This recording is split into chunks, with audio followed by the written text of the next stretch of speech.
Thank you, David, and good morning, ladies and gentlemen. I have given by now a few hundred talks on campuses, the worst of which by far was at UC Berkeley, which was an extraordinary event for me and for those who were there. But most strikingly, of late, I've had no disturbances, not since October. I don't know if this is a trend, if it's just my own quirky personal experience, but I was in fact at Berkeley in April, and it was quiet, as well as every other university. I'm not sure if this suggests that the other side has decided that that tactic is not a useful one and that should leave us alone, or whether they're dispirited, or whether they're retrenching, or I don't know what, but it is of note, at least for me. I thought, since we have 3 students and ex-students to speak about their personal experiences, rather than tell you about my own, which, like David's, are quick, I go in for a few hours and I leave, I would rather build on what his initial comments suggested is the background to this, namely the connection between the left and the Islamists, or the red and the green. And when I suggested to David I'd talk about the red and the green, he thought I was going to talk about environmentalists. He wasn't too happy, but no, green in this case is the green flag of Islam.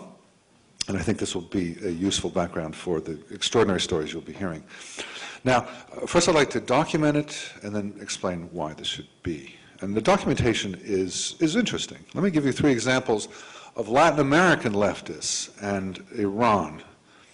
Here are 2 brother countries united like a single fist, said Hugo Chavez recently on a visit to Tehran. The son of Che Guevara visited Tehran last year, and he declared that his father would have supported the country in its current struggle against the United States. Fidel Castro beat them both, was there in 2001, and he told his host that Iran and Cuba, in cooperation with one another, can bring America to its knees. But it's, of course, not just Latin American leftists. Ken Livingstone, the former mayor of London, literally embraced Yusuf al-Qaradawi, the Islamist thinker. Ramsey Clark, our former Attorney General, our most embarrassing Attorney General, visited Ayatollah Khomeini and vowed his support. Noam Chomsky visited Hezbollah not long ago and gave his support. Workers' World had a moving tribute to Imad Moghnia, the recently killed arch-terrorist of Hezbollah. And then some of the leftists actually convert to Islam. Carlos the Jackal, Ilich Ramez Sanchez converted. Roger Garoudi, the French communist leader. Jacques Verger, another French communist leader. Yvonne Ridley, the British journalist. And H. Rap Brown, the American black leader.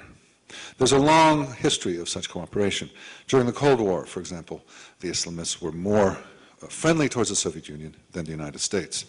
And in return, the left was more friendly towards the Islamists. In 1978, the famed Michel Foucault went to Tehran and he called Ayatollah Khomeini a saint. Our own Andrew Young, a year later, called Khomeini some kind of saint.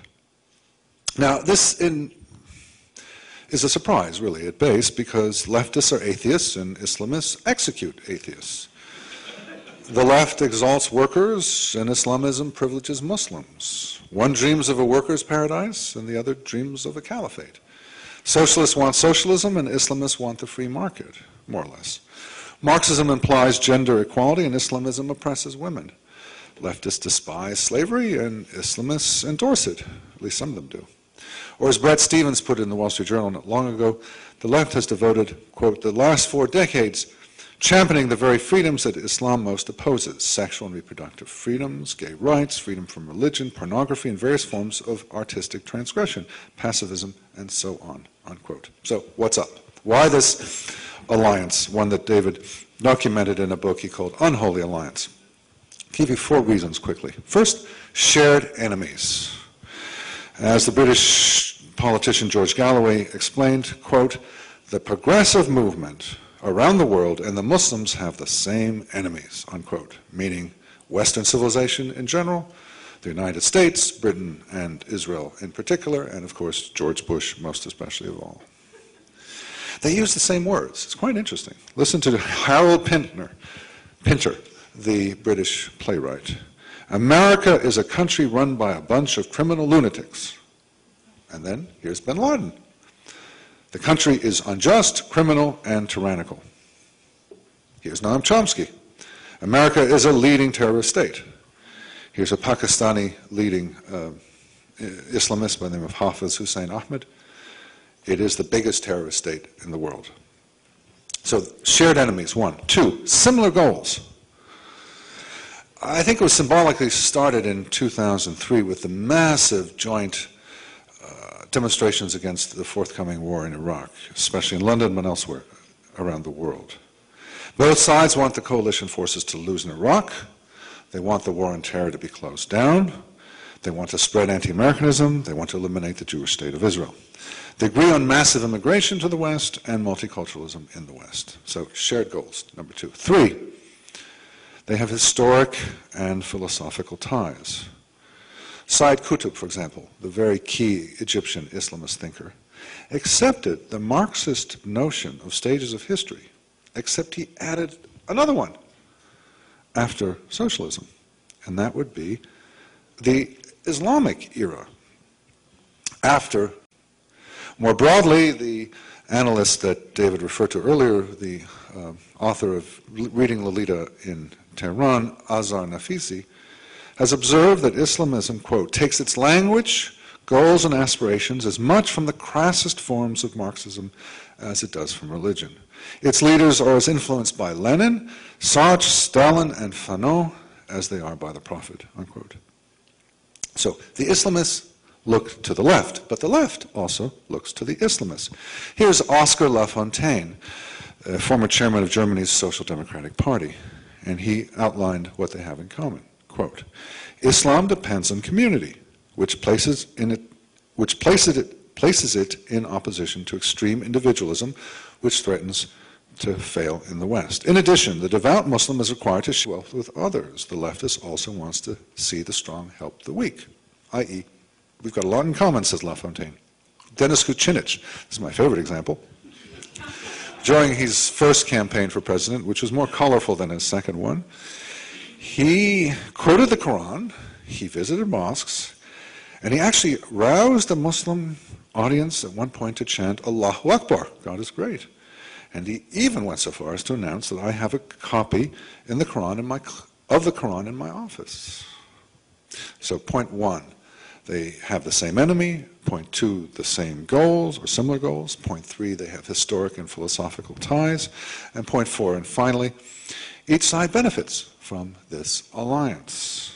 We see this in particular on the campus, but more broadly, Islamism fulfills the predictions of Marx, the dialectical materialism of Marx. Now, as David mentioned, these were all wrong, but Marx forecasted that business profits would collapse in industrial countries, prompting the bosses to squeeze the workers.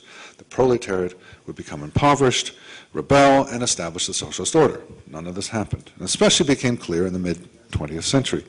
So, in lieu of the proletariat, which disappointed the left, the Marxists have been looking for some alternative. One was Gramsci's idea, then you have the idea of dependencia, and all sorts of elaborations on Marx's basic notion that someone is going to turn up and destroy capitalism. Well, guess what?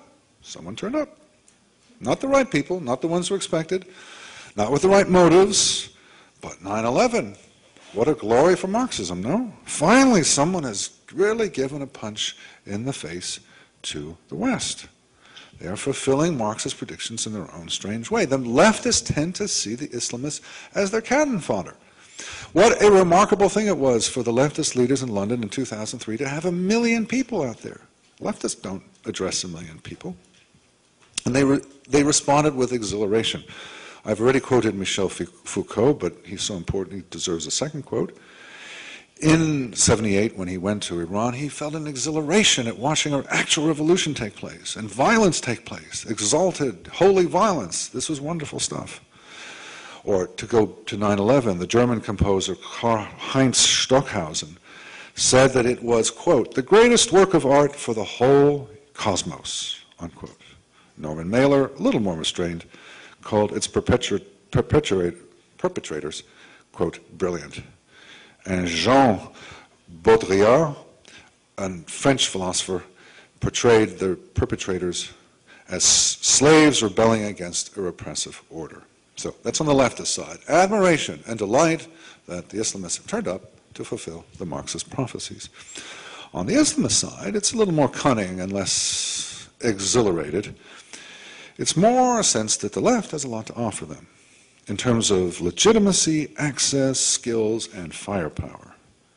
So, for example, when Shabina Begum wanted to wear a jilbab, which is an outfit on a woman that covers all but the hands and face, to her high school in Britain, it was Sherry Booth, the wife of then Prime Minister Tony Blair, who argued her case at the appellate court. When Omar Abdurrahman, the blind sheikh, wanted to foment revolution in Egypt, it was his leftist lawyer, Lynn Stewart, who helped him get the message out to Egypt and broke the law and is now in jail. To prevent Dutch politician Pim Fortuyn from making Muslims into what he called scapegoats, Volkert van der Graaf, an animal rights fanatic, killed Pim Fortuyn.